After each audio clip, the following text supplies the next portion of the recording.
If all goes as planned, 3, 2, we have main engine start. In 2007, And liftoff. a Delta II rocket will carry Dawn beyond Earth's gravitational grasp. When that Dawn spacecraft lifts off and we're on our way to finding out about some of the biggest mysteries in the solar system, that's something we can all be part of. It's so cool going to the asteroid belt, this ring of broken up debris between Mars and Jupiter. These are among the last unexplored worlds in the inner solar system.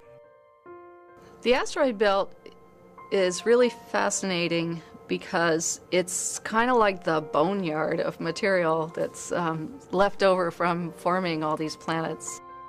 It's fragments of explosions of planetary embryos, perhaps, during collisions, or material that's come in from other parts of the solar system and been captured into this orbit of the asteroid belt. We're going out to Ceres and also to Vesta, and these are very different bodies. Vesta is the brightest asteroid in the solar system, and the only one visible to the naked eye. In one sense, it's sort of like our moon, but in another sense, it's sort of like the Earth. It's got an iron core, just like the Earth does, and it may have had many of the processes acting that the Earth has.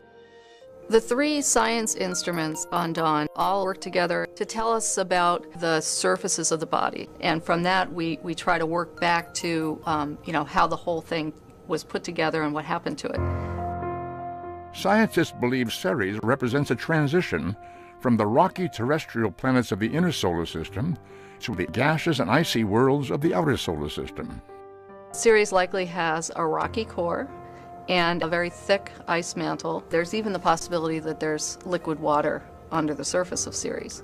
We estimated from our measurements with Hubble Space Telescope that it's got almost 100 kilometers of water on top of a rocky core. To accomplish Dawn's journey into the heart of the asteroid belt, a spaceship, one whose engine will work without fail for years at a time, is required. Dawn's remarkable ion engines employ electrical currents, magnetic fields, and xenon. The high-tech innards of an ion engine change the xenon into a positively charged plasma and accelerate it out the engine at speeds over 78,000 miles per hour.